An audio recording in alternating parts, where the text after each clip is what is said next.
Nama saya ialah Luciana Lena Nanel dan nombor metrik saya ialah 75509. Berdasarkan latar belakang kajian yang telah dilakukan, terdapat 3 iaitu permasalahan kajian, persoalan kajian dan juga objektif kajian.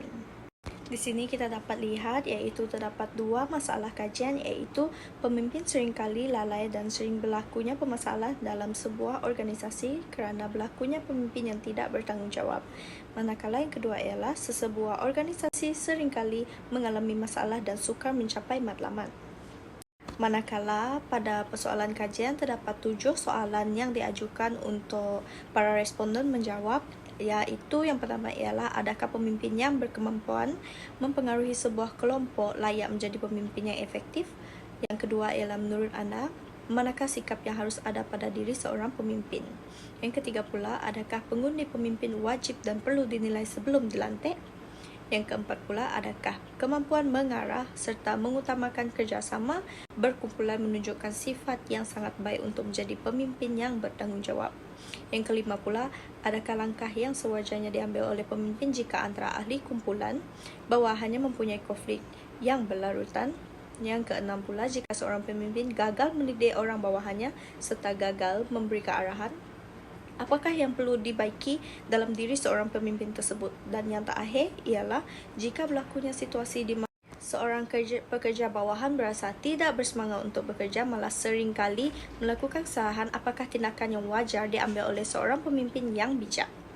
Okey, kita teruskan kepada objektif kajian. Objektif kajian yang telah dijalankan terdapat 2, iaitu mengenal pasti seseorang individu tersebut layak menjadi pemimpin yang berwibawa dalam sesebuah pengurusan seni agar dapat mencapai matlamat yang ingin dicapai. Dan yang kedua ialah mengkaji langkah yang perlu diambil oleh seorang pemimpin untuk menyelesaikan masalah krisis yang berlaku dalam sebuah organisasi pengurusan seni secara efektif. Manakala tinjauan literatur, pemimpin adalah seorang yang pribadinya memiliki kecakapan dan kelebihan khususnya di satu bidang, sehingga dia mampu mempengaruhi orang lain untuk bersama melakukan aktiviti tertentu demi mencapai satu atau beberapa tujuan. Manakala kemampuan mengarah adalah sesuatu tindakan yang dapat membantu untuk melihat tanggapan orang yang dipimpin oleh pemimpin. Malahan juga tingkatan dukungan juga amatlah penting sama seperti pengambilan organisasi yang lain agar dapat bersama-sama melaksanakan tugas dengan baik dan dapat dicapai. Kita teruskan kepada definisi pemimpin dalam sebuah organisasi. Pemimpin adalah seorang pemimpin yang mahu dianggap sebagai ketua kumpulan dalam sebuah kelompok maupun dalam sesebuah organisasi. Pemimpin dalam sebuah organisasi adalah kerana pemimpin adalah ketua yang mendidik dan memberikan garis panduan kepada bawahannya agar dapat mencapai matlamat yang ingin dicapai. Pemimpin yang berjaya berasaskan kepintaran seorang pemimpin dan bagaimana cara mereka menguruskan orang bawahannya serta berpotensi menyelesaikan setiap masalah. Menurut teori sokongan, menurut David M. Traversy 2007 bahawa pemimpin yang dapat membezakan sebuah organisasi sama ada ianya berjaya atau gagal. Setiap organisasi mempunyai cabaran dan pemimpin tidak lari daripada masalah.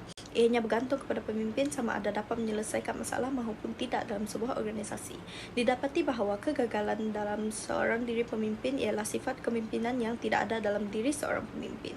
Manakala ianya juga disokong oleh Azamri Hussein 2007 dan Norhanan Ramli Jamiliah Abdullah Hamid 2006 menyatakan bahawa cara menghadapi isu kepemimpinan ialah melalui dominion seperti mengutamakan sesuatu yang hendak dicapai. Oleh itu, kajian ini mengkaji langkah yang perlu diambil oleh seorang pemimpin yang menyelesaikan masalah dan krisis yang berlaku dalam sebuah organisasi pengurusan seni secara efektif.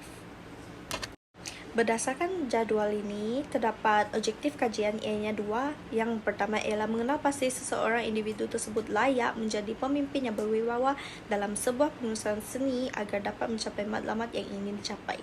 Dan yang kedua ialah mengkaji langkah yang perlu diambil oleh seorang pemimpin untuk menyelesaikan masalah krisis yang berlaku dalam sebuah organisasi pengurusan seni secara efektif. Dan metod pengumpulan data dua-duanya adalah sama, iaitu boros soal selidik, tinjauan literatur dan internet. Manakala sampel data juga adalah sama, responden yang menjawab secara sukarela adalah berjumlah 20 orang dan analisis data pula ialah berupa kuantitatif, kualitatif, data primer dan data sekunder. Jangkaan hasil sumbangan pada teori ialah membantu membuktikan bahawa pemimpin yang efektif adalah berdasarkan apa yang dinyatakan oleh teori. Sumbangan kepada masyarakat pula membantu meningkatkan lebih banyak pemimpin yang berjaya dalam sesebuah organisasi. Sekian itu sahaja daripada saya. Terima kasih.